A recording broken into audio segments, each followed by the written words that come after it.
Fred McDaniel, Captain, United States Navy. His book is called Scars and Stripes.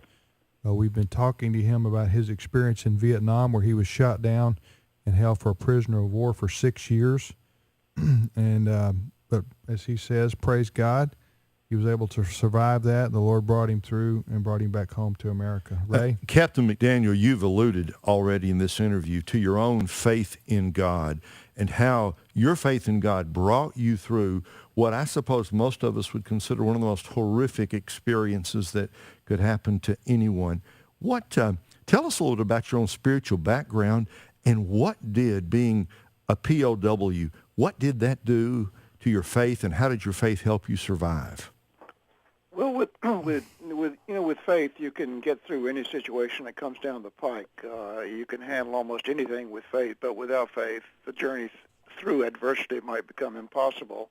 I grew up in a Christian home, but was always self-sufficient. Never really tested in a very big way until I was age 35 and shot down over Vietnam, and the enemy was able to take everything that we had except the will to believe. The only thing I had left was the power of God and the will to hang on. And I grabbed onto that, and spiritually I grew from that experience. And, in life we all go through ups and downs on a daily basis. You're either coming out of a crisis or you're getting ready to enter another one. And for me, it was the thread of my faith that was able to let me get through that. And I think anybody with faith can withstand any kind of hardship. It doesn't have to be a communist prison. It can be a death in the family or a serious injury. It can be loss of a spouse. It comes in many different forms. But when it comes, if you don't have faith, the journey through that adversity might not be possible. And for me, faith enabled me to get through that. The book, again, Scars and Stripes, which is your story, is available on the internet. WorldNet Daily, WND Books. They're the ones that republished it. Yes, they republished it. It came out in 1975 by H.A. Holman, a branch of Lippincott. It came out and went through 5 or 6 printings under the title. It was a different title then because Scars and Stripes was too hard in 1973 when the Vietnam War ended. But the original title was Before Honor is Humility, meaning we must humble ourselves before God can honor us. And I was humbled by the Vietnamese, and God honored me by sustaining me through 6 years of captivity, and came home in excellent health in 1973. Now, you're president currently of the American Defense Institute? Yes, we have the American Defense Institute. We worked with young people to get young people thinking about national defense issues. We have a military voter program. We do internships and fellowships.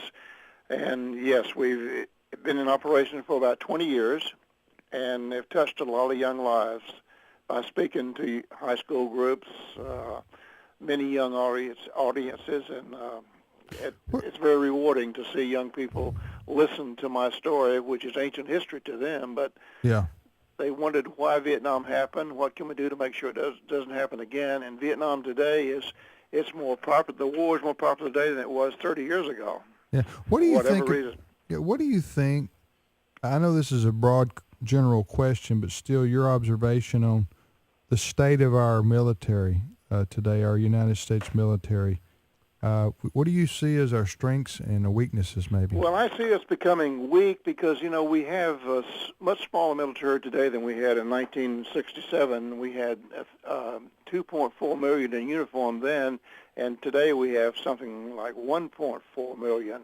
But our commitments continue to expand, and the tours in Iraq and Afghanistan are longer. They go more often, and they do it with fewer people. So I think the morale is really beginning to wear down in the military from all the commitments we've had to the 2 most recent wars, and we seem to be downsizing our military again under the new administration, and that's not good. But now, in the 60s, it was a draft. And now it's an all draft yet. Now it's an all-volunteer force, but I think we might be forced to go to the draft because the people that come into the military is kind of tied to the economy. If the economy is bad, they join the military. If the economy is good, they don't join the military. So do we want to? We can't afford an army that's tied to the economy. I don't think. Now, what do you think about? What's your opinion on Afghanistan? I know we're drawing down in Iraq. Are we out altogether? Well, you don't ever tell the enemy when you're going to leave. You plan to leave, but leave without telling the enemy, because when you tell them you're going to leave, they just wait you out. And I think that was a bad decision. And Yes, I think but don't you think we are losing heart in Afghanistan. I don't see an end game there. I thought we had made a good stand in Iraq, but now we seem to have gotten left there prematurely, and they just don't have a strong enough government to survive. And I'm really concerned about both Iraq and Afghanistan. In Afghanistan, I think I speak for most Americans, conservative or liberal, or whatever moderates there are left in our country. But I think people see this as, I understand what you're saying about don't tell the enemy when you're leaving, but at the same time, I think the American people are demanding, a timeline here. So I mean, you're kind of stuck as commander in chief. To me, do I say it's unending? Or do Well, I I announce? think the reason is that we fight protracted wars. Have the last few wars have been limited wars. We did them without a declaration of war, and if we would declare an all-out war, the American people would support it. It means when you commit the nation to support the troops, and we haven't done that in in Vietnam, we didn't do it. We didn't do it in Korea. We didn't do it in Afghanistan or Iraq. So we kind of fight no-win wars, and the American people are getting tired of that.